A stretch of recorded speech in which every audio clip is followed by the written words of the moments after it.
Alpha Day, welcome to the Committee on Health, Tourism, Historic Preservation, Land and Justice Roundtable meeting. Today's Wednesday, September 30, 2019. The time is 4 p.m. And I want to thank all of you who've been waiting. This was originally scheduled for 3:30, but we ran late in a previous hearing. So I want to thank those of you who've been waiting for this and those who've been with us this whole time. Notices for this virtual roundtable discussion were disseminated via email to all senators and all main media broadcasting outlets on Wednesday, September 23rd and Monday, September 28th, 2020. Notice was also published in the Guam Daily Post on those same days. This Zoom meeting is hosted by the legislature's MIS staff and my committee staff. They will mute all Zoom participants until called upon by the chair. Individuals testifying shall be recognized by the chair, and we've asked them to limit their presentations to about 5 minutes to allow for the timely progression of the discussion. And upon completion of all the presentations, senators will then be allowed to comment or ask questions.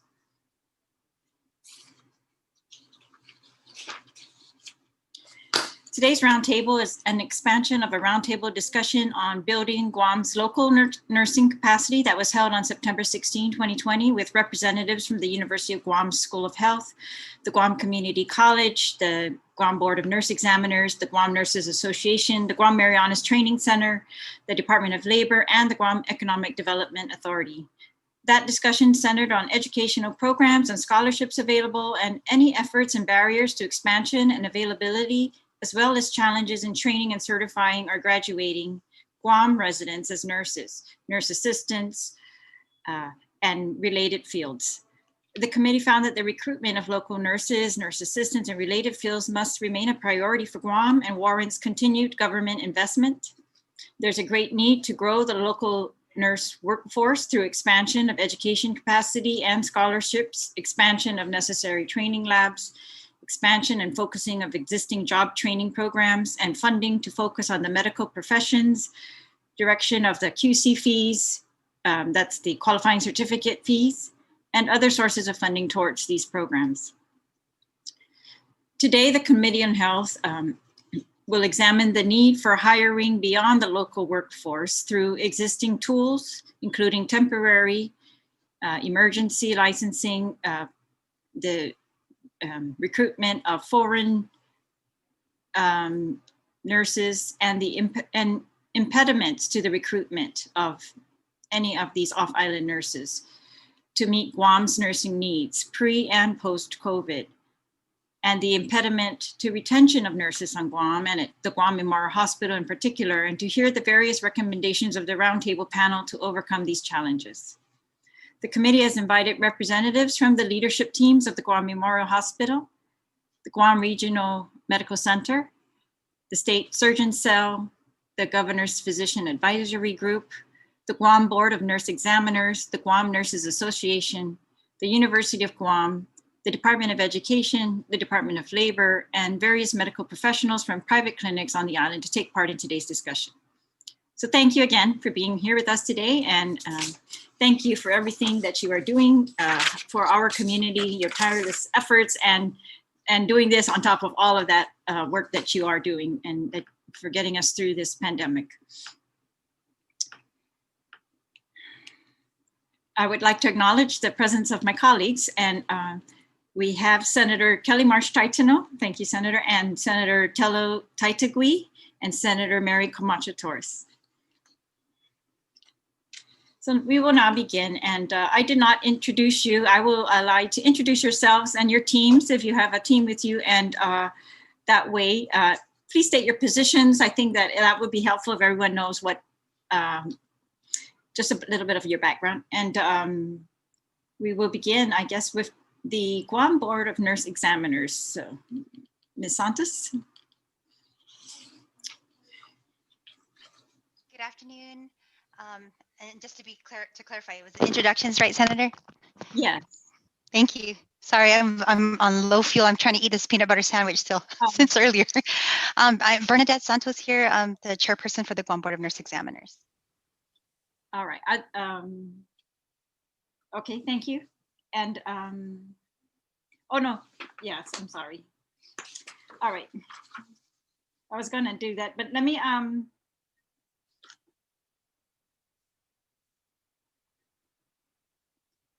no, let me just go ahead and ask you to present whatever you would like to the committee at this time, but state your name for the record and your position. Okay. Thank you, ma'am. Again, this is Bernadette Santos. I'm the chairperson for the Guam Board of Nurse Examiners.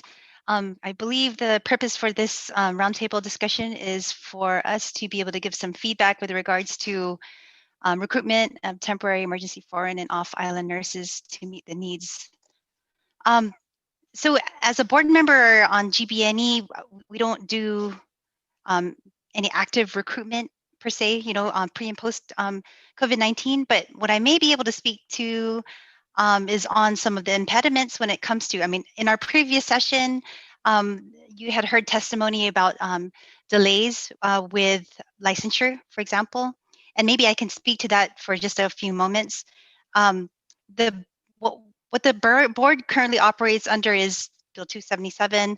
It was the update of the administrative rules and regs that was passed back in April 2008. In fact, Lillian Posadas was a chairperson at the time, and Dr. Margaret Hattori Uchima was on the board, as were others, Tina Blas, Mary Sanchez. And so they're very familiar with our rules and regs. And so based on that, we all know that police and court clearances are needed for those who are coming from other jurisdictions. And that sometimes can be a barrier because not every state has a police and court clearance that's available. It depends by county. And so there are alternatives that have to be looked at if those are not available. And even trying to find a reliable source to be able to provide that information can be an issue. And I know Lynette Fires mentioned, for example, GRMC. They do a great job in helping to prepare that package so that it's not a guessing game, right, for the board. The board is definitely looking at modernization and board processes to ensure that we can keep things moving along. We encourage keeping to our monthly board meetings and trying to get through as much business as possible. We've been working with our legal counsel to identify steps that might necessarily be needed anymore at this time. Some states are able to renew really quick. You go online and it's like you're done. So we're trying to look at to see what can we do. We're looking at the paperwork that we, have people fill out. Are these redundancies? Is a notary needed? Can you do a sworn statement by signing? And then, of course, something that we can start to look at is, like I mentioned a moment ago, looking at other states and their processes to make things a little bit easier, so it wouldn't be viewed so much as a barrier to obtain the Guam license. I think that's all I have, Senator. Thank you. That sounds great. I'm glad you're looking at those things and eager to help. We now are going to ask Ms. Lillian Posadas from GMH because they have a board meeting coming up soon and I want to make sure we hear from her. Thank you.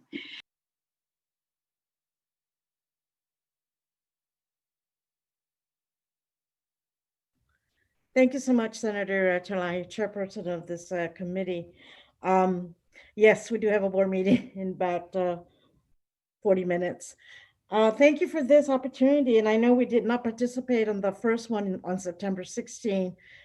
We had many other things going on, so I apologize that we weren't able to participate, but thank you for this opportunity to at least engage in this discussion with regards to the recruitment and retention of RNs and LPNs. For us, as I mentioned earlier to Senator Kelly Marsh, that we were able to recruit in 2017, 29 registered nurses, but during that same time, we also lost 24 nurses. In 2018, we recruited 32 nurses, but we lost 39 nurses. So we did not retain, we did not gain any. But in fiscal year 2019, we recruited, that's one of our most successful recruitment. We recruited 55 registered nurses and we only lost 8 nurses. So that was a good year. And that was a year that we started looking into incentive pay for the nurses here. In 2020, though, although we recruited 46 nurses, we lost 40 registered nurses. And as far as the nurses from the graduates from the University of Guam, we were tracking that from 2015 to 2020, a total of 155 graduates.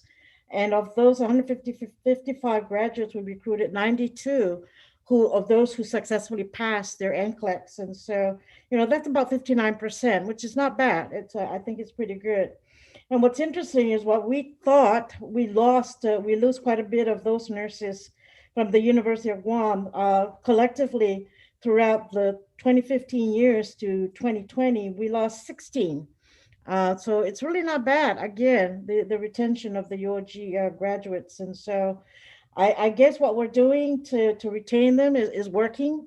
We do need, though, our issues are the experienced nurses in the specialty areas, such as the ICU and such as the ER. And we are starting to look at, bringing them in, even though they're novice nurses. But really, it's a great opportunity to coach them, to mentor them, and to mold them into the skills of critical care. And so there are advantages there, even though they're considered novice nurses. The opportunity is there to really coach them and mentor them into practicing as critical care nurses. The other strategies that we have, I'm sorry, let me go back to some of the facts that we encounter here at GMH in terms of the nursing shortage. Primarily, it's in the specialty areas, as I mentioned earlier, ER, ICU, and hemodialysis. Specifically during this COVID season, pandemic, we were just really hit with very sick individuals, and it impacted our specialty areas of ICU, ER, and hemo. And as mentioned earlier, the nurse's salary is below the national average, and I mentioned what those were. Um, the uh, the last pay increase for nurses was actually in 2002. That was a 44% increase, but then in 2014, when they did the Hay study, it did not really have a great impact in terms of raising the salary for the registered nurses, and so that was kind of like of a discouragement of our nurses here. The current strategies that we put into place to help us with our nursing workforce are the two differentials that I mentioned earlier, the 16% differential pay for working in the hospital and the 15% for working in the specialty areas. And so we're starting to see a little bit more of an impact on it. But again, maybe we just need more time to really look at it, analyze how this is affecting us. In terms of accelerated hiring, we really have improved the process. Before, what normally takes 3 weeks, 4 weeks, or even sometimes a month to process the recruitment, it can take 2 days. Soon as that employee, that individual turns in her application or his application, we process it right away. We get them processed through the employee health with drug screening and other employee health processing. Now with COVID, we're processing their testing their COVID, and so, but we have increased the faster process of hiring. We've also been able to hire the UOG grads as graduate nurses, and that has helped us tremendously. At the same time, we think and we believe that it will help them be successful in passing the NCLEX. Of the 14 that we recruited as graduate nurses, 26 of them graduated from UOG. We hired 14 as graduate nurses. Three so far have passed the NCLEX. And so, there's some small wins that we're making with these graduate nurses. Another strategy is that we're fostering relationship, and we're creating and fostering learning and mentoring relationships with the University of Guam, the GCC, and the Guam Marianas Training Centers, who provide the nursing, the training for CNAs.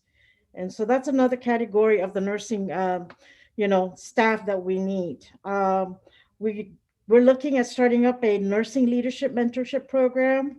We have also increased the support staff, ward clerks, patient couriers, nurses aides, ER techs. That really has a tremendous impact in terms of helping the nurses, take care of all these other duties and other tasks so that they can focus on their clinical management of the patient and whatever they need to do as registered nurses.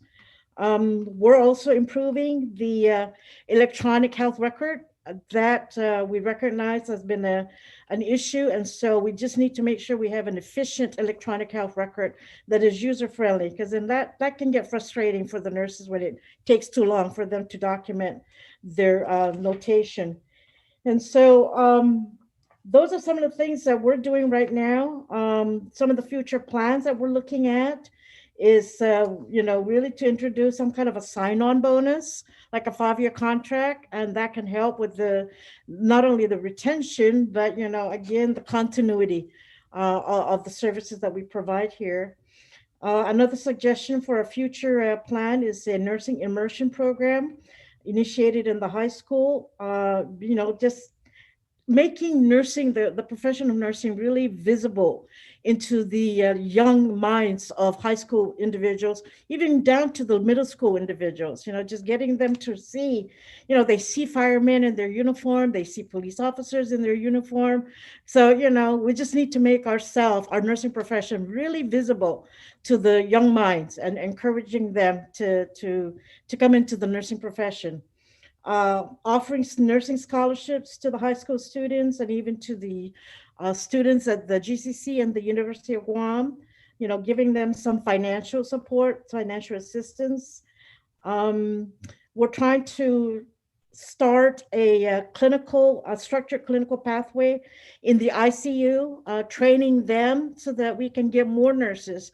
And the way I look at this is really grow our own and not rely on outside sources to bring nurses in to provide us the nursing, but we need to focus on growing our own people, into this profession, because there's the commitment, but this is home for them. So they'll stay here. Hopefully they don't go to the mainland, but I think our chances of keeping them here, if it's our local people that we just grow and entice and incentivize and support, their quest to be in the healthcare, particularly in the nursing profession. And so those are some of the things that, we're looking at in terms of recruiting more and retaining more of our nurses here in the hospital. That's all I have to say for now, Senator, and I'm available if you have any questions until 4:45 when I have to go into the BOT. All right, if it's okay, I'd like to ask GMH a couple questions just so that it's clear. Do you hire your nurses, are they classified employees, or do you hire them by contract? No, we hire them as classified employees. And you know what? That idea has also been tossed around. We've been talking about it as far as offering them contractual employment, like we do for the physicians. We can do it also for nurses. But, again, because they're classified employees, we're going to need to really be creative of how on doing that. Because if we offer also certain number of nurses a contract that really goes above and beyond the pay plan, other nurses are going to feel that, hey, what about me? I've been here for 15 years. Do I get the same offer? So we just need to really be creative about that, but certainly open to that idea. All right. So I'm glad for your report on the improvements or the effect, I guess, of the incentives. How often do you look at retention of nurses as a policy or as a board, or how often do they look at that? Practically every day we talk about it, because we lose nurses. Like I said, since March to September, we lost 20 nurses. And, that really has affected us in terms of our COVID care that we provide here in this hospital. So we talk about it pretty much every day. How do we deal with this? How can we, creatively, resolve this, address this? We may not be able to resolve it 100%, but at least make some small wins. Great. Yeah, it sounds great. And I know that there's a committee of the board that's kind of dedicated to HR issues. And yes, ma'am. If I could ask the other senators, just so that if Ms. Posadas has to go, if they have questions for her or GMH at this point. I have no questions, but thank you so much, Lillian. And yeah, you're doing a great job there too as well. Thank you so much. It's a team effort. Thank you, Senator. It's a team. We have a great team of nurses, doctors, and even the non-clinical staff. Everybody's pulling their share. Let them know we definitely care and appreciate all their work, okay? Please. I will let them know. Thank you. Senator Marsh Taitina. I wanted to listen in, so I appreciate being able to hear what Lillian has been able to share, and I express my appreciation as well. So thank you, Madam Chair. Thank you. All right. Yes. Okay. Well, again, I think the issues at GMH are really our crisis at the moment. And they're always our crisis. So they, I've always wanted that to be the priority of where we fix retention, I guess, because I hope if we fix it there, that we can easily fix it at other places, or at least more easily, because I know that it's a complex system up there at GMH. We've got a mix of classified, requirements versus, how it's done everywhere else. Senator Camacho Torres, I see you here. Would you like to ask GMH or Ms. Posadas a question, because they might have to leave early? Yeah, I just want to ask, Lillian, how many traveling nurse contracts do you have currently, and how much of that is above the norm for GMH? Okay, right now we have 2 contracts.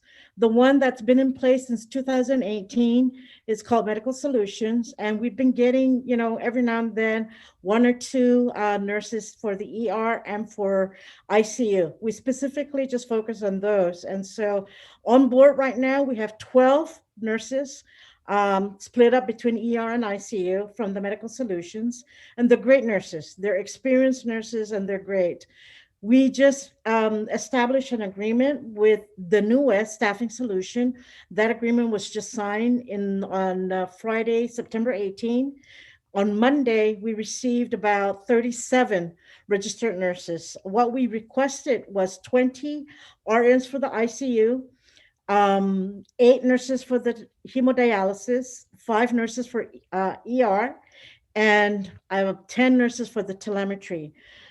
As of today, we have 39 total registered nurses plus 3 respiratory therapists. And so we needed that infusion of experienced specialized nurses because of our census being so high. And not just that it's high in numbers, but high in acuity. We were really getting real sick individuals in the ICU area. And so many of them were on ventilators. Unfortunately, many of them also have, succumbed to the COVID infection. We lost them. And so that's where we are right now. We also have a total of 15 CCRNs from the DOD, EMAC, the Medical Mission Assignment Group that came here. Today is their last day. They leave tomorrow. However, we requested for an extension.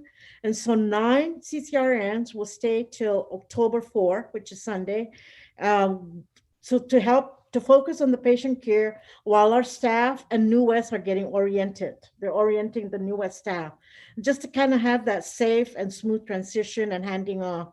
So come Sunday, all of those 9 CCRNs and the 1 physician who's an intensivist will leave. Will be gone on October 4th. So we just then have the 39 New West staff and the 12 from the Medical Solutions. And pretty much the infusion from the military relief really is something that may be needed in the longer term, right? It's not like you can isolate it to within 3 months or 6 months, the need will be lessened. It's almost like the requirement for specialty nurses is always there, right? It seems. It is. The New West are here for 13 weeks. And so during that time, and as long as the census goes down, we will then launch that structured clinical pathway for ICU so we can train more of our local nurses to become ICU nurses. So really that's the long term.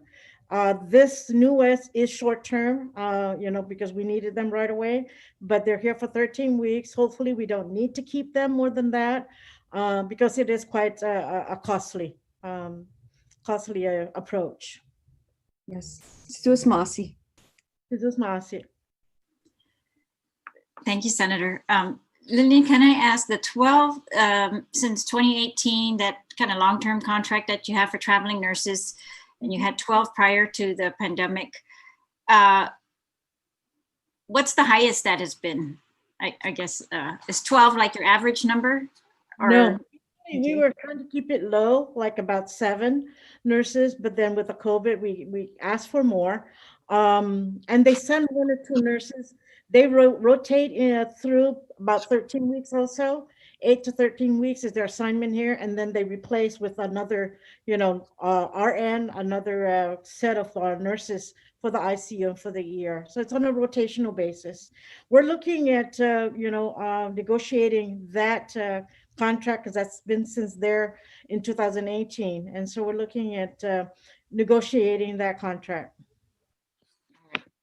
Thank you very much.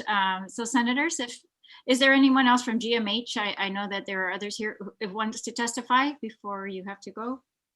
I'm not sure that Christina. Gemma? I think that is Gemma Beth Simbillo. Sure. Yes. Are you there, Gem? Yes, good afternoon, Madam Chair and honorable senators.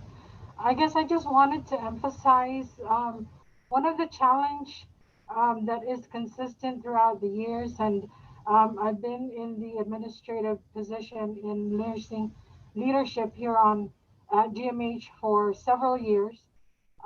What we consistently see as a challenge is that we do get the new grads, we do get the novice nurses in, they come and join GMH, but when the two-year mark comes around, that's when we see that transition of them leaving GMH or leaving Guam totally.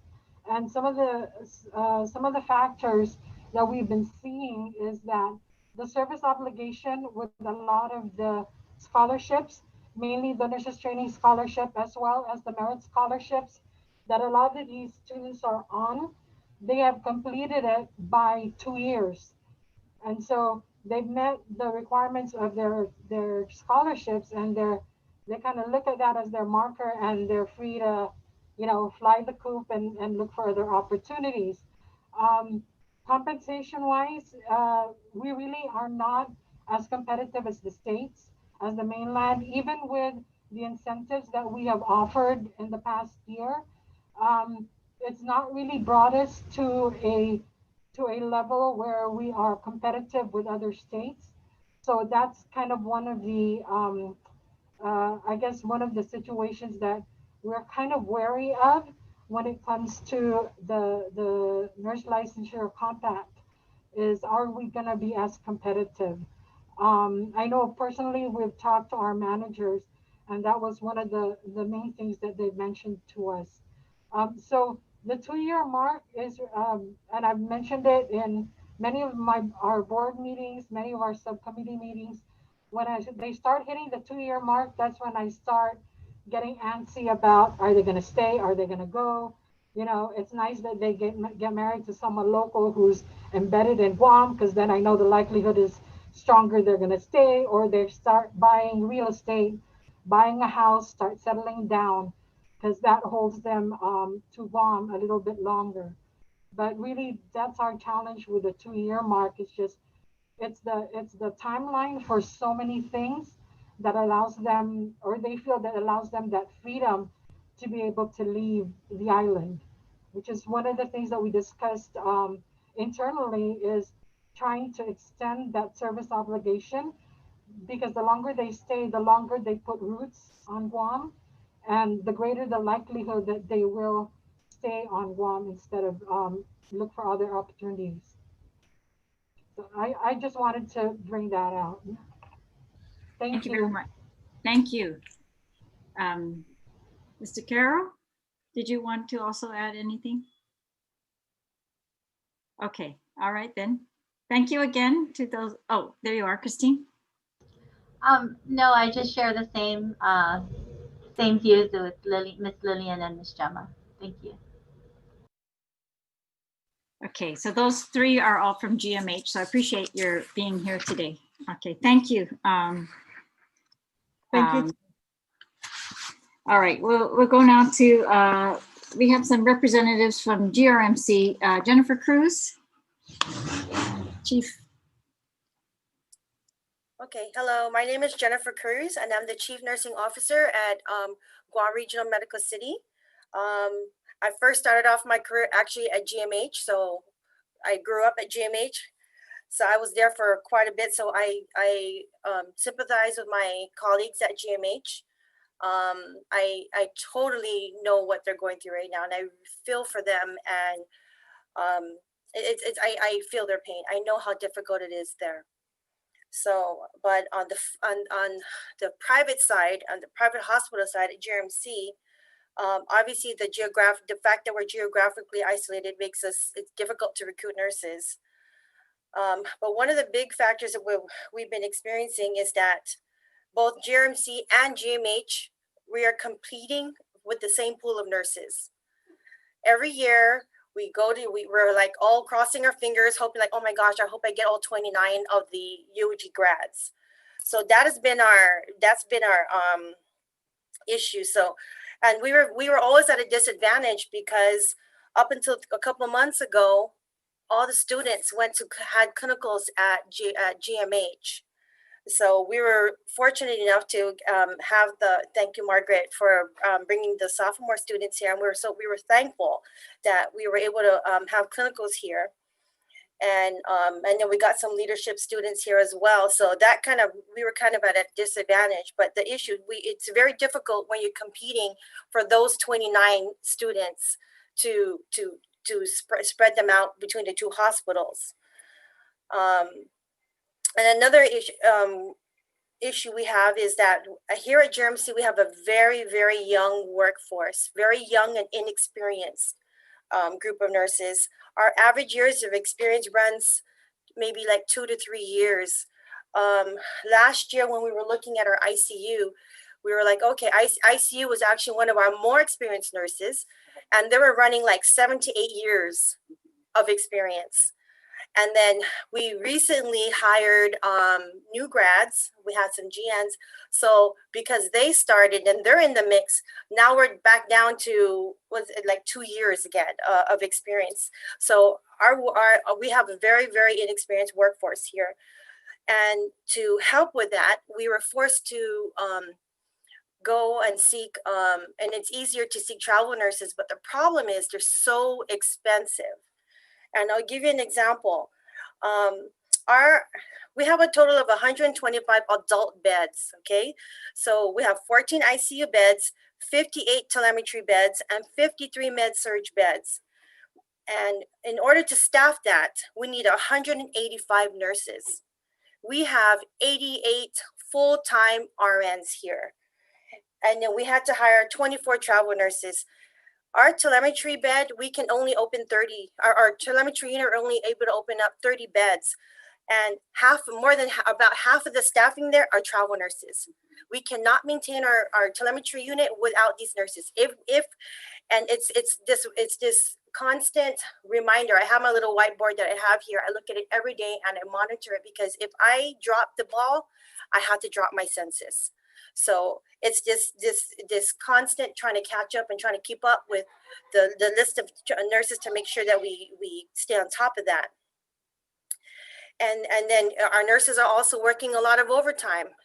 We do 12-hour shifts here, so they work on average 48 to 60 hours a week, just to keep those beds open. So and that's our challenge. And again, it's very, very expensive. Right now, we average like 25 to 30 nurses, travel nurses, just to keep our beds open. And that's in ICU, telemetry, our ED, and some on med-surg. But mostly those 3 units is where we pick up the travel nurses. And then in our ICU, we have a 14-bed ICU. We can only open on average 8. If we're lucky, maybe up to 10 beds.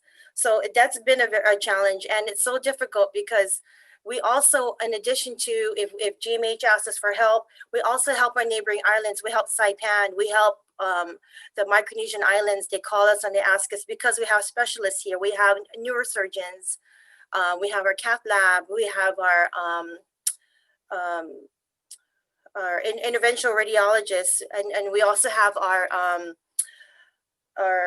cardiac our cardiac doctors. So it's very difficult keeping these beds open, and another, because our nurses are younger, they don't, they can't handle having high patient ratios. So that's another soft spot for our nurses, is maintaining ratios in our units.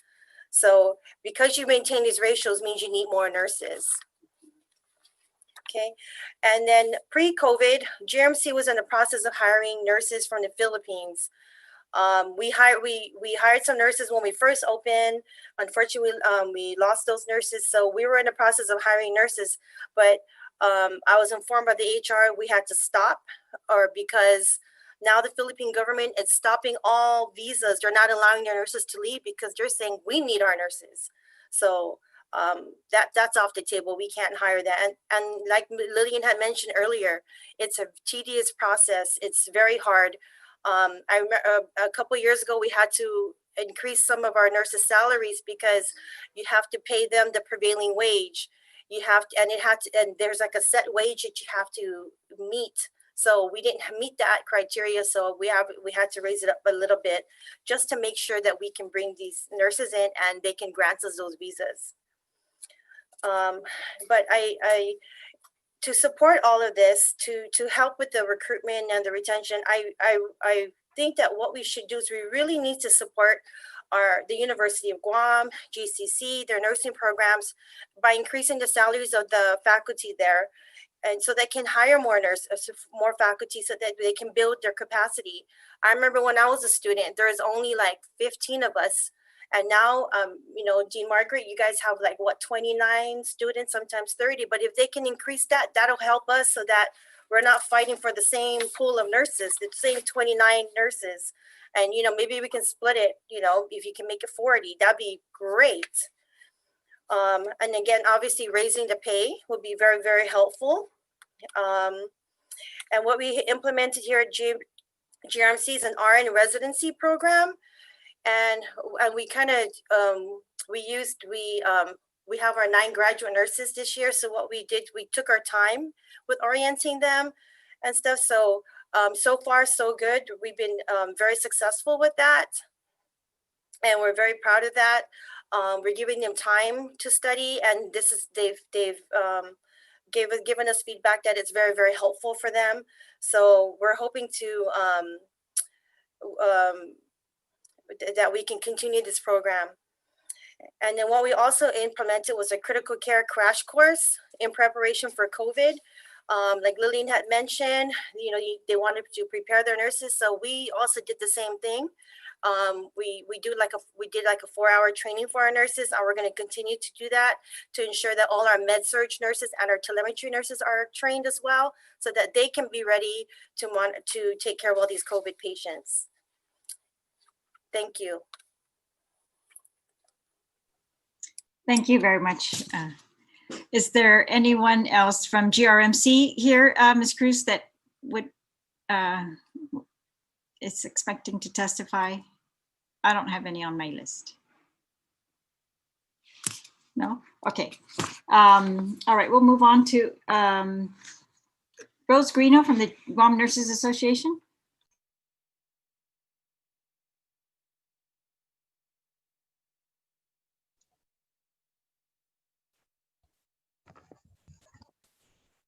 Hi, good afternoon, everyone. I did our testimony last September 16, Senator. And again, one of the things that we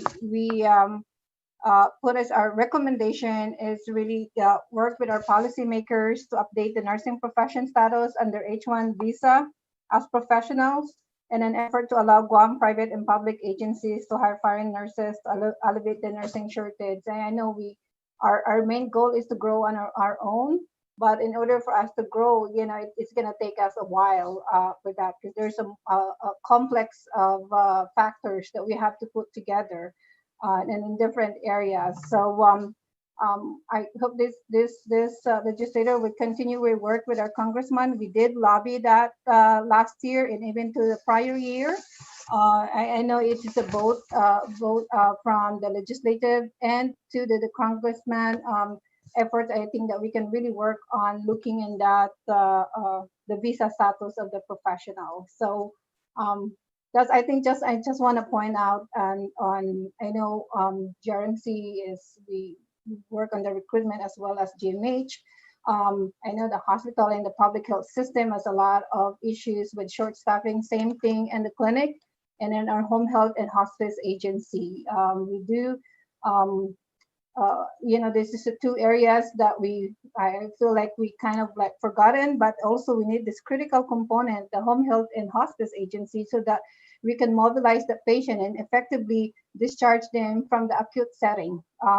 That's one critical component of her healthcare system, that we have to make sure that we have enough nurses and other healthcare professionals to care for the patients at home and for home health, and also for care for the patients in their last days, being in the hospice care. So I'm just going to share that with everyone today, as in addition to our last testimony on September 16th. Thank you so much. Thank you. And I appreciate your specific recommendations at the last hearing and at the hearing. Thank you very much. Okay, we could hear from the University of Guam, Dr. Hattori Chima. Oh, hi. I only had a little bit to add after last time, because sorry I took so long last time. But just wanted to reiterate that we are looking into increasing the number of students covered under the nurse training program. And Gemma and Lillian, hit the nail on the head. We have really been encouraging our graduates, and the vast majority, over 90% are staying here. And thanks to the hospitals and home care agencies for hiring them. But what I'm trying to push for is to increase to have the students covered from sophomore year, which will end up meaning that they owe 4.5 years at the current rate. Because it used to be 1-to-1, and then in 2015, Gemma, we changed it to 2-to-1. But even at 2-to-1, that's not adequate. But I think that has to happen in tandem with the increase in pay, because you're asking a new graduate nurse to work on Guam for substantially lower pay. However, the people of Guam are paying their tuition, so that they're, I agree with that. So we will look into increasing the number of years of payback. But Gemma, I'll bring up merit, even though I have no control over merit. I'll bring that up to our financial aid office director, because you're right. Some of the nursing students are covered under merit, and I believe merit might be 1-to-1. Because I don't think that, I don't know if that changed, but I'll double check and see what we can do to increase that. But I do appreciate that. And I mentioned last time, but just one last thing is just to remember that we do have to increase our caregiver training and our CNA level training, because the home health agencies are definitely in need. Even the hospitals can benefit from that. So we're not unaware of that, and GCC and UOG are working together. And since the last hearing, we did have a meeting with GCC about the Manpower Development Fund, and DOL is working with us to see if we can get some tuition coverage for the next, this current group of nursing assistants, and possibly another apprenticeship. So thank you. That wouldn't have happened if we didn't have the hearing last month. So thank you. Great. And I remember from that the CNA pay is still excessively low, and that's a big issue that needs to be resolved. All right, Dr. Teofila Cruz. Dr. Teo.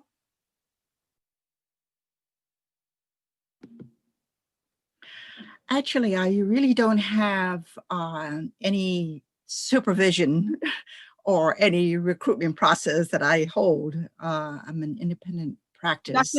Dr. Teo, can you turn on your video? Is that possible? Oh, yeah.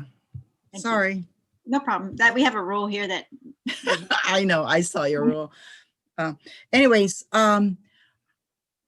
I know I've expressed this to some of the nursing leaders regarding increasing the number of graduates from the University of Guam. And one of the reasons why it has maintained on 20 or maybe 30 students is because of the clinical sites. And also the instructor problems and the mentorship that is happening in the different clinical sites. And my proposal actually is to increase, because although we need both categories, we need both LPNs as well as RNs, is to perhaps, and unfortunately, a representative from GCC is not here too, is to increase the enrollment for GCC, like for instance, in 1 year, and have them go and have them, I believe they're in clinicals they populate on the freshman or in the junior year and the sophomore year and the senior year, but I mean the sophomore, junior, and senior year. But to have the nurses from UOG populate the clinical sites, hold the GCC enrollment at least maybe 1 year, so that the UOG students would have the clinical sites. And once they get out of there, then the GCC comes in with their group. That way they're able to use the whole facility instead just half time. And Dr. Margaret can tell you what some of the different schedules and that they have to work around to make sure that the clinical sites are available to both GCC and UOG.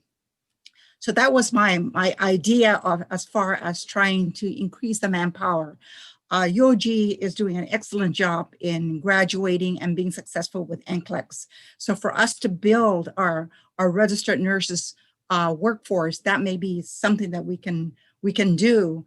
That, I don't know, maybe funding source, we can put extra funding source, increase the salary for the nurses so that we can have more preceptors, more faculty, and more incentives for the students to get into nursing.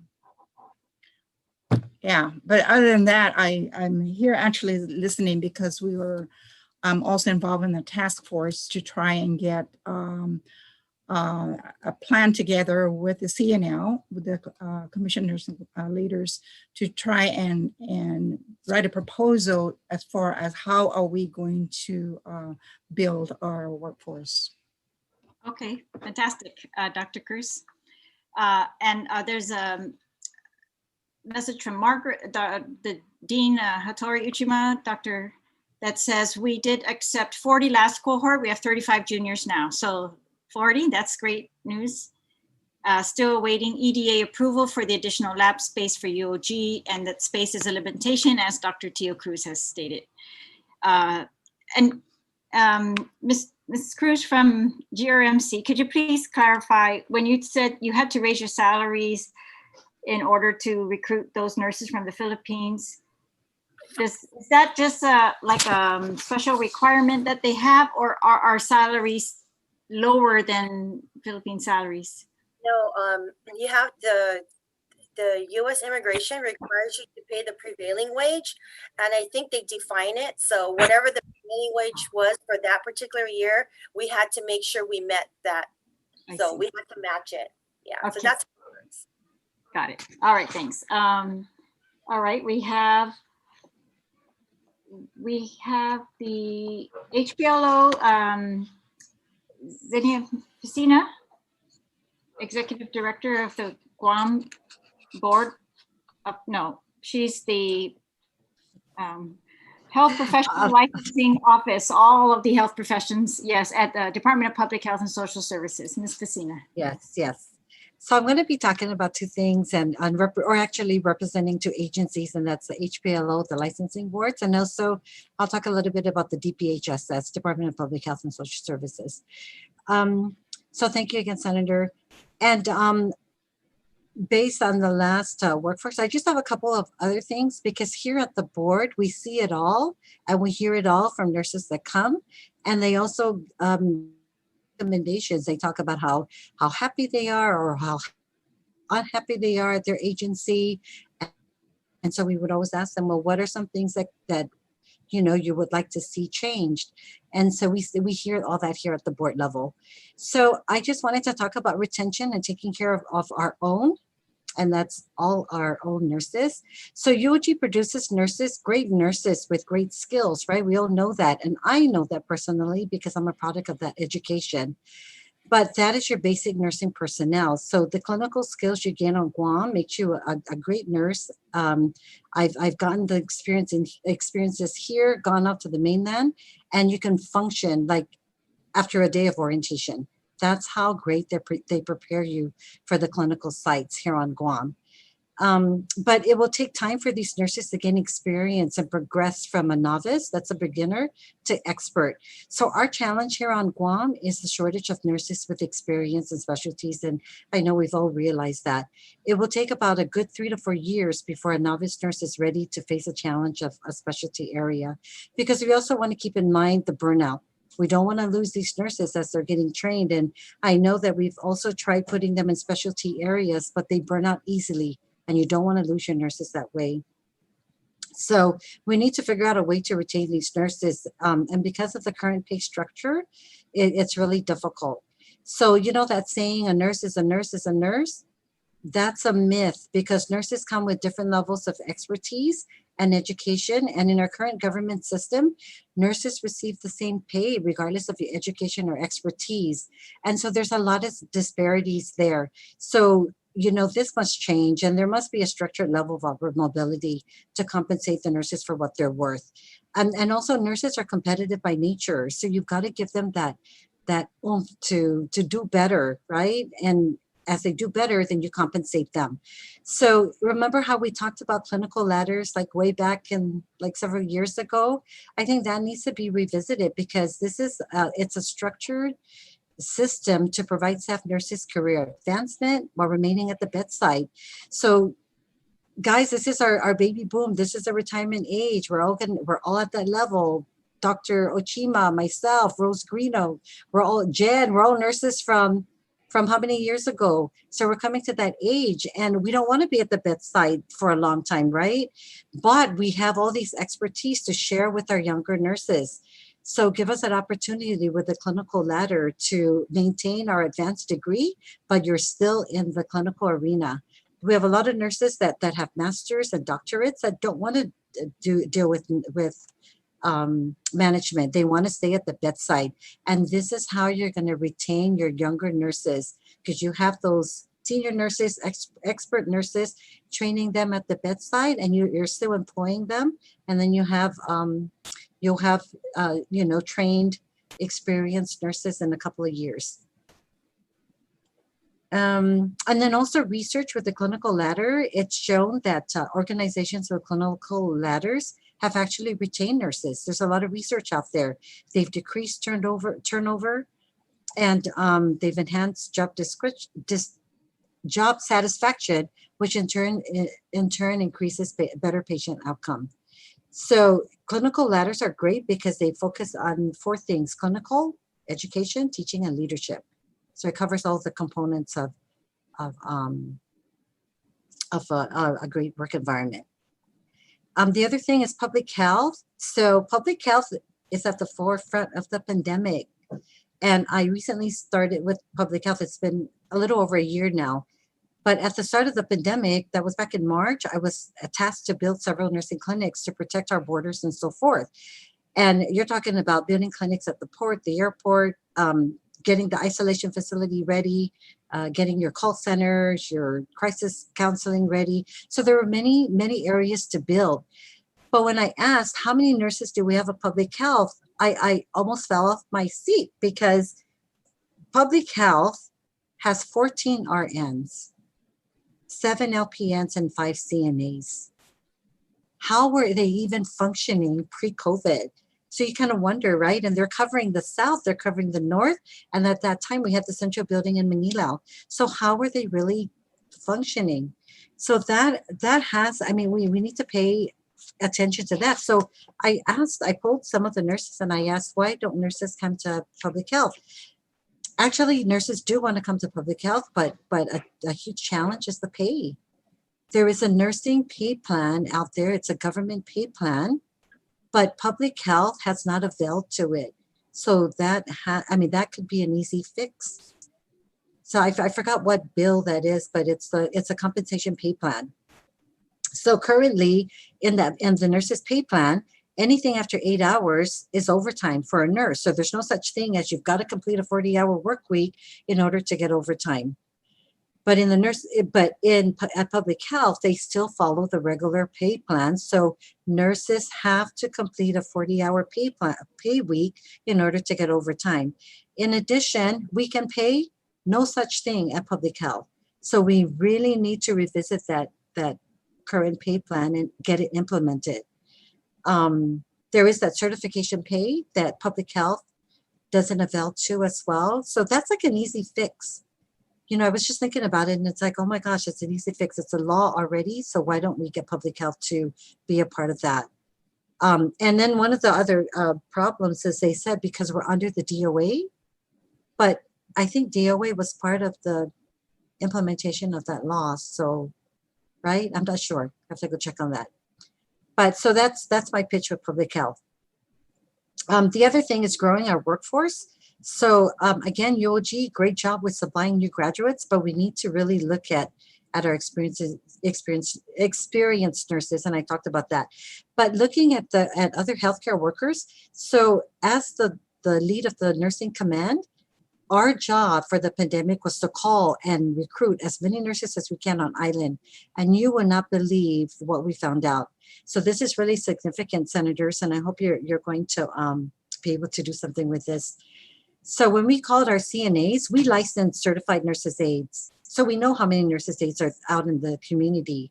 But then you look at your workforce and there's not that many. So we called them personally to ask them whether they would want to work for public health or any other agency. And we were able to recruit a significant amount of CNAs. So when we asked, why is it that you hold a certification in a nursing assistant, but you're not using it you're not using it.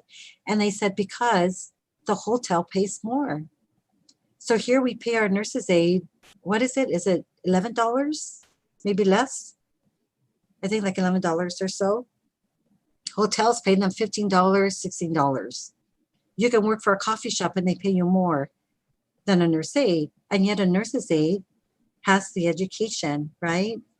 So anyway, I just wanted to bring that up because I thought that was really interesting. So that's another thing. I mean, we're now talking about pay for our nurses, but let's include our nurses aides. I also do part-time for home care.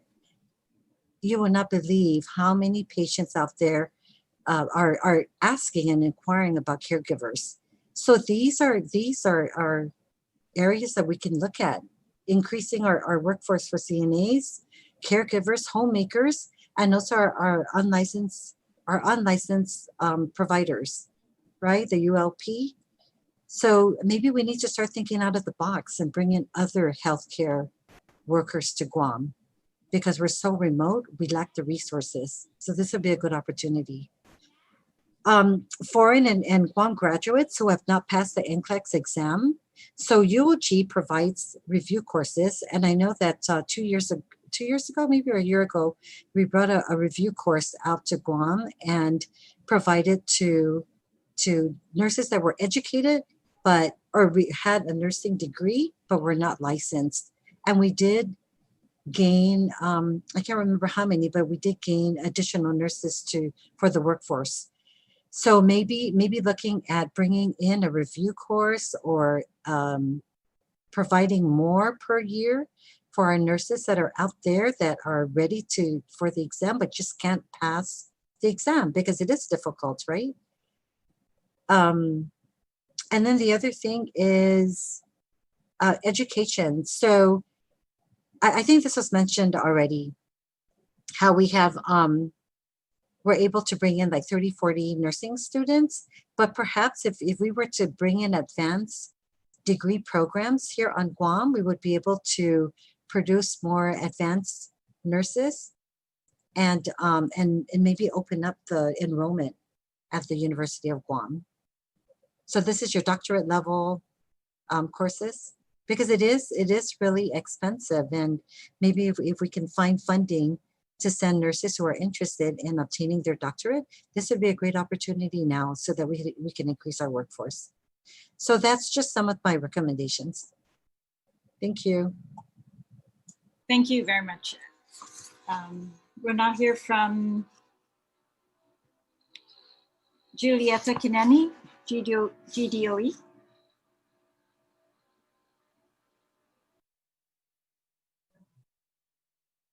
Hi, Hafidane. Good afternoon, Chair, and thank you for the opportunity to be here. Nurses are a critical part of the healthcare industry.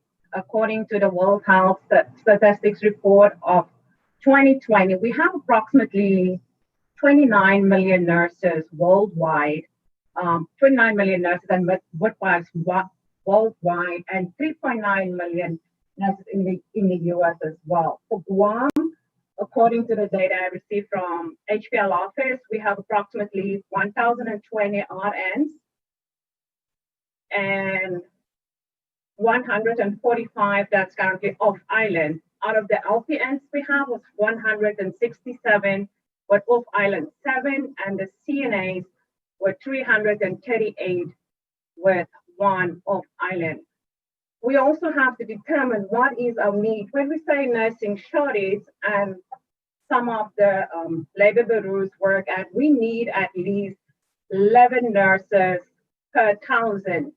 That will also give us an estimate on what is our nursing shortage on Guam. The US Bureau of Labor Statistics project that we will need at least 11 million additional nurses to provide a further shortage. So as we know, it is not unique to Guam that we have a national shortage. It's a worldwide occurrence, right? And a nursing shortage can be complex. There's various reasons. Some of the main reasons that stand out is the lack of potential educators. How can we increase that so we can have more nursing students? High turnover rates. Why are nurses leaving? Why the high turnover rates? Inequitable distribution of workforce. Aging population, of course, will also increase the demand for nurses, right? There will be a more need for preventative care, chronic disease management as well as the aging workforce. Keep in mind, as my colleagues were just saying, if majority of us are heading towards 50, in 10, 15 years, we want to retire. Do we have the young the young working force that will be ready to take over? Nurse burnout, always operating at being short, also contribute to that because the nurse constantly have to do overtime. And of course, during this pandemic, that didn't help. Even for us in the school nurse setting, we've been working 40 to 50, and even some of them even more hours. And majority of the nursing workforce predominantly still female profession, right? And still out of childbearing years as well. So nurses do decide, it's time for my family, I'm getting married and I want kids, and perhaps I'm not going back to the workforce immediately as well. Violence in the healthcare setting, the threat to emotional and physical abuse on nurses have a heavy toll as well. And that also goes hand in hand with job satisfaction. ER nurses, this research was showing ER nurses and psychiatric nurses are at a higher risk due to their patient population. So we have to be cognizant when we say burnout, we don't have nurses. What are the collective factors that could possibly affect that as well? The latest occupational employment statistics have a median salary for RNs at approximately $73,000, which is equate to $35.24 per hour.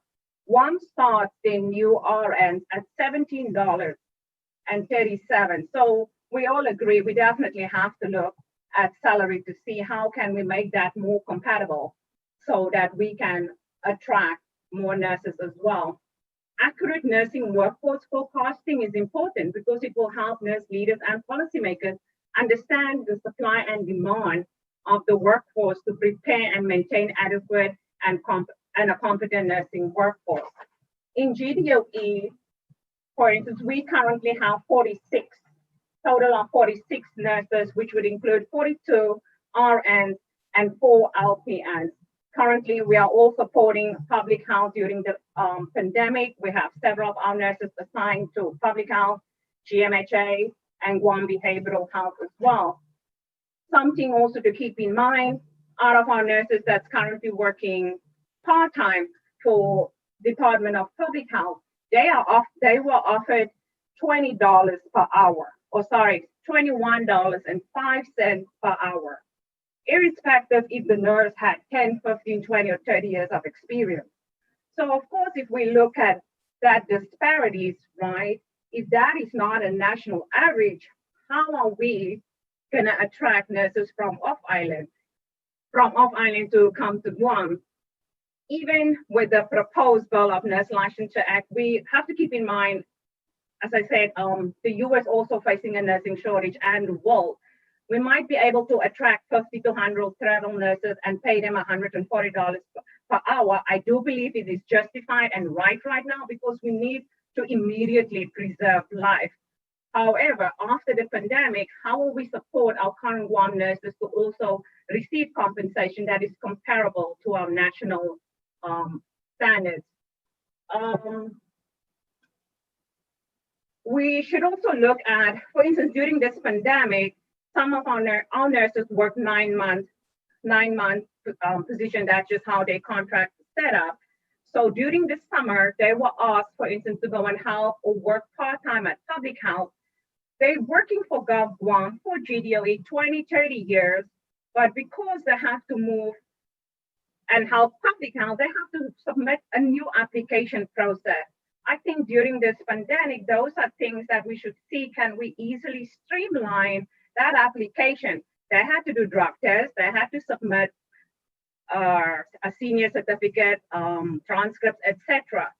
If that individual was already vetted for Gov Guam, working there 10, 15, 20 years, perhaps those are things, as I said, that could be streamlined, that doesn't waste time, so that individual, some of them were waiting for weeks just can start working because, again, the application was not complete.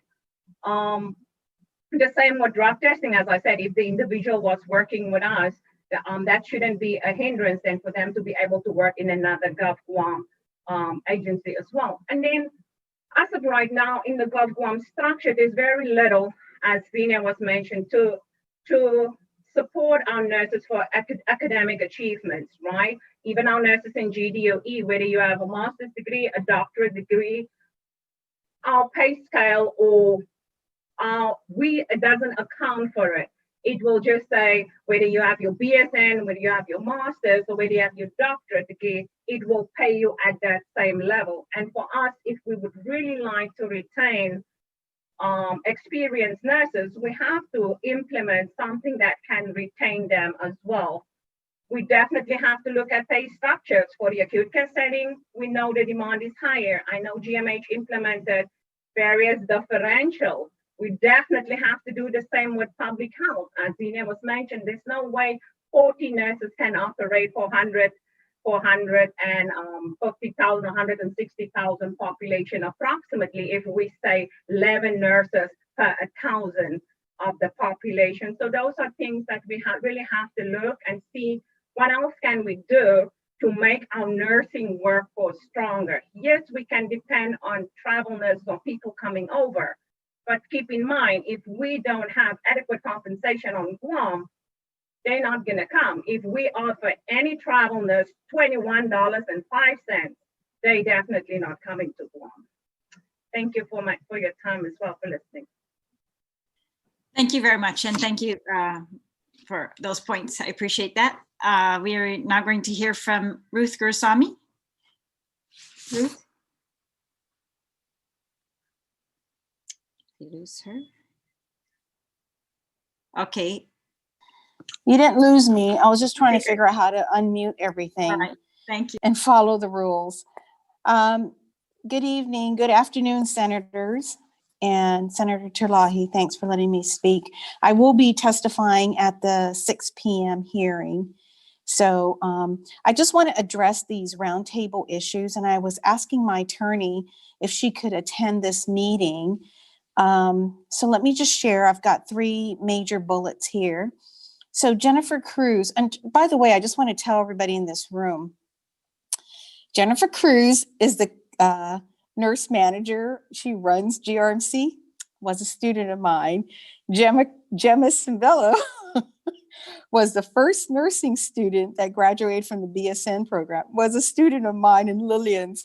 So we need to be kind of like not in these meetings anymore, but we're still here. So we're going to be talking a little bit about some of these issues. Okay. And I'll testify more in the 6 p.m. But let me talk about the visa issue. Jennifer Cruz is correct. And so let me just explain to everybody about how this works. So our nursing salary, or I'll just forget nursing salary, it locally or at the national level, is driven by data. Okay. We in our company likes to use the US Department of Labor previous year's data. We use the median as what a nurse should be in 10 years. So I need to be clear. Julieta did raise that up. She said 77,000. That's an average nurse at 10 years. But I need to look at, is that the average? So what Department of Labor does is they post salary ranges from California to New York, which is awesome. Okay. And then they go right down to the lowest area, which is Mississippi, Louisiana. And then they do an average. And so Julieta's probably close to that number. Then what I've learned, and I highly recommend all of us nurses go and attend these SHRM meetings because HR knows how to do these numbers, okay? So what you do is you got to look backwards. And so I will say, senators, that the GovGuam professionals are behind the 8 ball, okay? And I think for professionals, you need to introduce HR legislation that separates the professional from the paraprofessional, from the technical, okay? Historically, every time we bring in a professional consulting team to look at salaries on Guam, they look at the professionals and they say, yeah, we're behind. And then next thing the senators do, and you guys are made with this tough decision because, you know, you have to please everybody in the world. And you're like, oh gosh, what do we do with the technical person and everybody? And next thing you know, everyone's salary goes up. And so we continue with this disparity. So I will say that the GovGuam nursing salaries are 20 to 25% below when you're doing a start. That needs to get adjusted up. But here's what the nurses don't understand is when the Hayes study comes in, they'll adjust the areas that are significantly lower. What GovGuam employees think is, oh, when we adjust the start pay, everything's going to have a domino effect up, and that's not going to happen. But I'm not trying to do that here. So let me go back to the visa issue and what is the prevailing wage. The prevailing wage is determined by immigration, okay? So they want to make sure that whoever you bring into this country, we as a company are not swindling them and not paying them less than what they should be paid, okay? So that's what the prevailing wage is. It is a marker for healthcare providers to say, wait, what are we doing? Why are we not paying this person? So I'm going to give you an example. We have a physical therapist right now, and we're going to move her from an H-1B process to a green card process. So our attorney has done the prevailing wage, and we're paying her like $36 an hour, okay? Well, the prevailing wage is $48 in 1 year. Of course, I'm having a like, oh my God, how can we pay her that, right? Well, we're going to pay her that. And she's locked into a contract, and we've calculated what is it going to cost us to get that money back. And that's the big picture here, and that's why we're in this meeting. So it is a sticker shock, and it is something we have to think about. And it is going to be a domino effect for our physical therapists in this business. And so that's something we look at, and we look at in a big picture. Okay. So on the immigration side, I just want to say that. Now, this is important to note. Donald Trump is pushing to stop the H-1B process and the H-2. Okay. And so our attorney with a bunch of attorneys dealing with H-1B processing and J processing, has met with Department of Labor here, and they said if the attorneys can write a justification on why we need this person, the attorney is to bring it to them. They're going to write a justification that will help U.S. immigration. So all of you who are trying to do this, it's important to have your attorneys do it. If you're using Melinda Swavely, she's the one that brought it up. Okay, so just wanted everyone to know that. On education, Margaret Hattori has heard my spiel about this. So I'm looking at GMH data. Okay, so their average since the nursing staffing is 190. Okay, I'm just going to average it out. Their average attrition rate is 15%. Margaret, if you and GCC together increase the enrollment, you need to match your attrition rate. So I don't know what your attrition rate is. I'm going to just say it's 25%.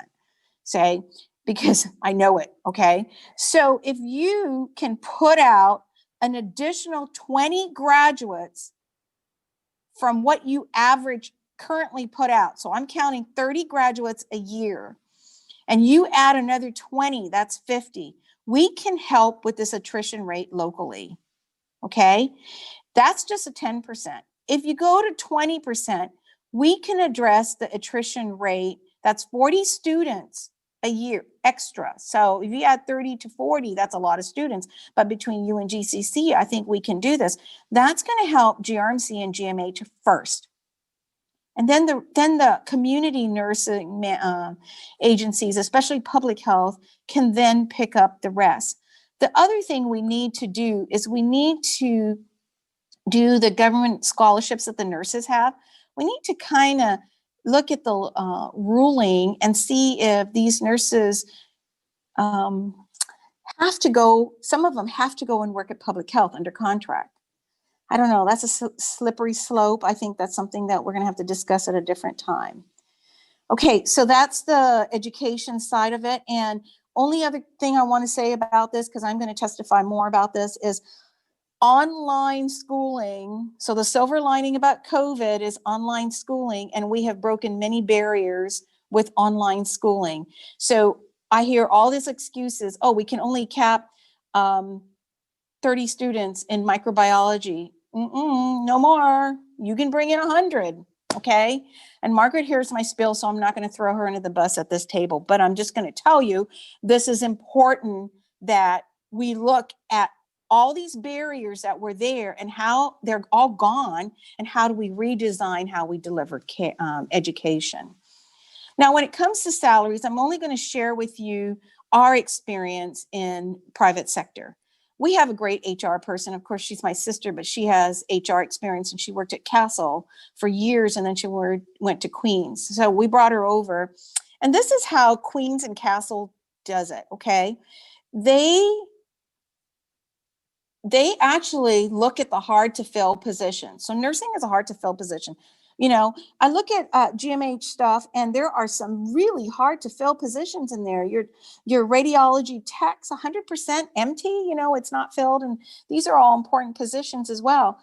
So what HR does for us is every year she looks at U.S. Department of Labor, and she looks at all our nurses, all our PTs, and all our hard to fill positions. And she says, this is where they're at in the ranking. And some of them are overpaid because Medicare has made changes in the reimbursement and the rates come down. So what we do with those nurses or those positions is when they do their salary increase, in which we do every year, we adjust it based on that. And we have done a resolution. It's a little bit harder for GovGuam because you've got all these employees, but it's something that you might need to think about when you're doing this for nurses, because today's table is about the nurses. And then we need to also ask this question: what is a competitive rate? What defines competitive rate? So in California, great, you can get paid $80 an hour, but you pay 40% of your salary to taxes and then union dues. And so a nurse is going to be making, and her cost of living and all of that over there. So sometimes I don't look at the rate at face value. I look at the whole GDP of that state to see what's going on, and it gives me a better picture. So when we come to the table, because Senator guaranteed we are coming to the table and we're going to tell you, you need to pay the nurses. And as a voice, as a collective voice, we are going to speak loud and clear.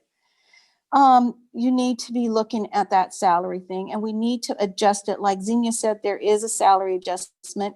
We did this when I was chair of Commission of Nurse Leaders. We went to Civil Service Commission. We drew up all the tables. We did all our analysis, and we gave it to them. And there was a automatic vote clear across the board, even for public health nurses. The salaries went up. And after that, the governor said, well, we should pay everybody else that. And he signed another addendum for that. So we're coming to you. We're going to tell you we have to do our homework, and we have to get ourselves organized and look very smart. And we're going to come back to you and tell you we need this. And if we don't, yes, the welfare and the health care of the community is going to get affected. That's all I have to say. Thank you. Thank you for that testimony. We've got Atsushi Yamamuro, and then we have to open it up for the senators for their questions. Atsushi Yamamuro.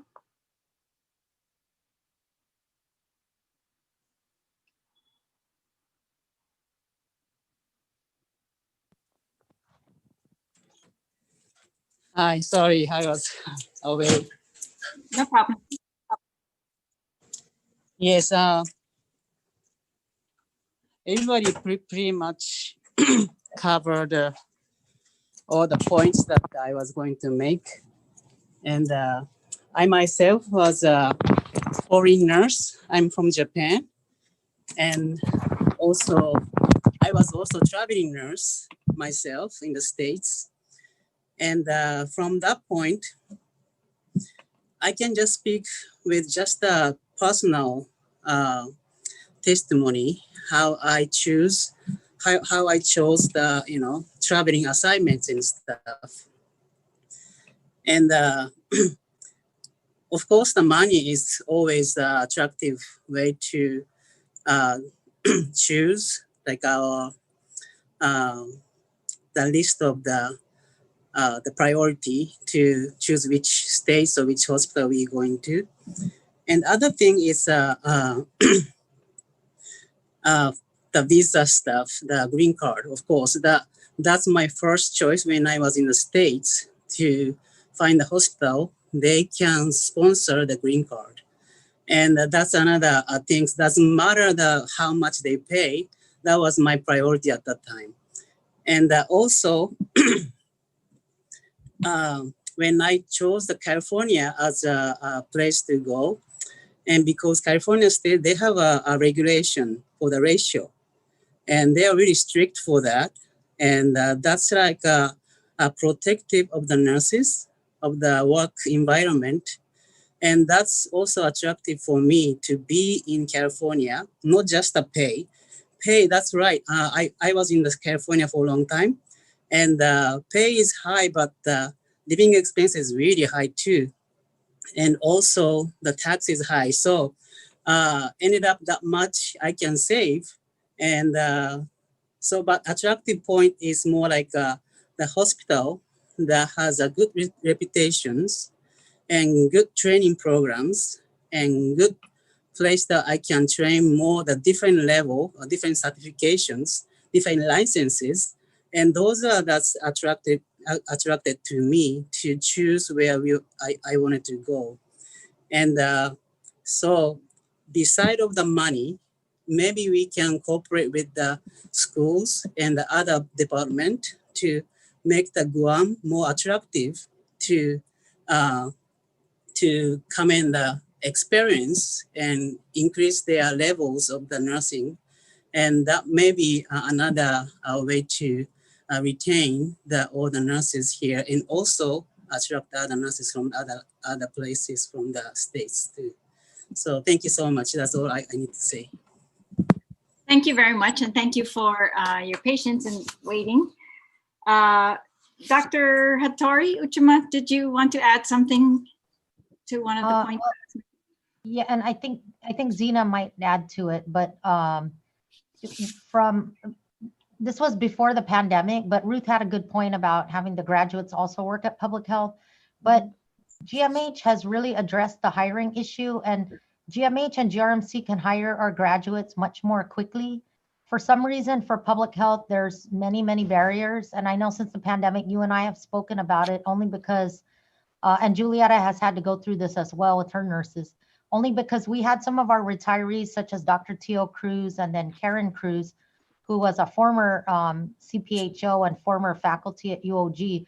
They stepped up during the pandemic and wanted to work, and as well as DOE nurses and GCC. So even our nurses that are current UOG faculty were told they had to reapply in order to assist during the pandemic and in order for public health to pay them. So I understand that public health needs to do something in order to pay the nurses, but they also required, for Karen Cruz, they required her high school diploma. And that was just a little bit ridiculous. Sorry, I'm so sorry. I don't mean it in a bad way because I have so much respect for public health, and it's not, I don't know that it was a public health issue. But moving forward, if we don't eliminate those barriers for public health, it's going to be it will be difficult even if you raise the salary. And so, to hear Zena say that the nurses aren't getting weekend pay, they're out there swabbing people for COVID on the weekends, and their nurses never complain, and they're the hardest nursing, working nurses. Well, so is GMH, but people need to advocate for these nurses because, Zena's right. Their pay structure is like from the dark ages. I mean, the rest of, well, not UOG, but everyone else gets weekend pay. So it's just not fair. And the amount of work that we're having them do in difficult situations, they're out in the field, they're out at, the garage where the homeless are, they're out in the boonies. So they're not in the air conditioning, right? We do need to take that into account.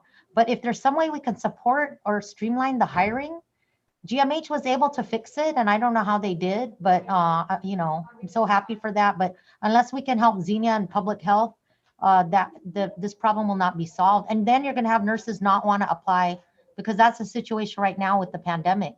Some nurses just don't even want to apply because they've heard that some nurses didn't get paid for 7 weeks, 8 weeks. Don't let Dr. Teo Cruz talk about it. Sorry, go ahead, Z. 3 months. Senator, can I just say one thing? So, wait, who's this? Xenia? Okay. Xenia, yes. When Dr. Uchima was talking about the pay and how hard it is to get into Department of Public Health, so pre-COVID, it actually takes about a year. I can attest to that. So it takes about a year, even as a nurse or healthcare provider, to get into the DPHSS, into public health. So post-COVID, we can get them in, but then the problem, or during the COVID, we can get them in, but the pay, some nurses, actually, they got paid like 3 months after because of all the hoops that they had to go through. But can I just add one more thing? The retirees. So, we have a lot of retired nurses, and I forgot to make a point about that. When we bring them back to work for the government, they have a salary that's just crazy. I mean, here you have a senior, a retired nurse that's worked for the government for 30 years, and they want to come back, and they still have enough energy to give to the community, and we're only paying them what? We can only offer them $30, I think, or so, or maybe less. How much was that, Dr. Teo? Much less. It's $23. Ah, $23. I think in the last budget, for FY21, we removed that. There's a law across the government of Guam, and like public health, these are line agencies. So for all line agencies, retirees can't get hired except at entry level pay or entry level. And so that was, we've made exceptions in the law for a fiscal year at a time. And so for this year, I did include that for all nurses at public health for sure, and I think across the board for any kind of nurses or related fields. Okay, thank you. At least for that year, yes, but we'll take a look. And I agree, this was a very stressful, the COVID situation was very stressful because we're demanding nurses. There was a huge burden on the ones that were already hired, and then the ones we hired to come and help, the pay was slow, the processing was slow. It was infuriating. And so I'm not going to rehash that all here because that I'm hoping was a, but this is across, this is also not just nurses and it's not just public health, it's line agency issues that we continue to deal with. So autonomous agencies such as Guam Memorial Hospital have a little bit of a different structure, able to process their hiring independently, but we will continue to address those issues. And it looks like GMH is not able to change its base pay, but it was able to give some type of incentive pays. But so across the board, we're all tied into all the Gov Guam at least are tied into, you know, this pay structure that was determined by the HAY, or adoption of the HAY plan. And we've seen in the past, different structures implemented for nurses only to be challenged and different issues. So it's complex, but it's not an easy across the board solution, but we will work on it. I'm sure all the senators here are committed to that. We will continue to add on to the efforts of all the nurses that I know you have been working on this for years. I know it from lawsuits. I know it from the different bills. I know it from your testimony today. Thank you very much. Senator Taitukui, questions for this panel? Once again, I'd like to thank everyone who's here today. This is a wealth of information to take with us and to look at what things we can do to better what you're doing, because of all the sacrifices you're making for us. It's the least we can do. But there was the CNA that was mentioned earlier, the burned out issue. That's been a big concern on the burnout out issue. I mean, when you brought that up, I remember reading about that. I think my prima Gillette mentioned something about the burnout as well as Zena. So I'd like to find ways to assist the nurses. And I think the CNA, you know, and providing more incentives for them, that's what we need to work on too. This would be very helpful. And I took great interest in that part. But other than that, my door is always open if you have any questions. But thank you, Madam Chair, for the opportunity to speak. And thank you again for everyone. Thank you, Senator. I also want to point out that we did receive written input from Dr. Jerome Landstrom, and in particular regarding GMH, and he recognizes that the classified system is for nurses, pay is an impediment there to paying the nurses more immediately. So and other things. So I'm going to include that also in the report on this hearing. And all these recommendations will be put into a report, and I'm hoping, I, along with other senators, will continue to address them one by one as quickly as we can, especially the great recommendations that you have made. So again, thank you. I know there's so much to talk about, and I tried to rush you all through a time-constrained moment. I'm also very conscious of the time that you're putting into this versus healthcare, hands-on healthcare. And so I very much appreciate all your work for this hearing and your work in general. You are our heroes in our community. And I hate to use that word if it's a cliche to you by now, but I really do feel it. You've really carried us through, and you continue to inspire us by dedicating time to advocate for nurses.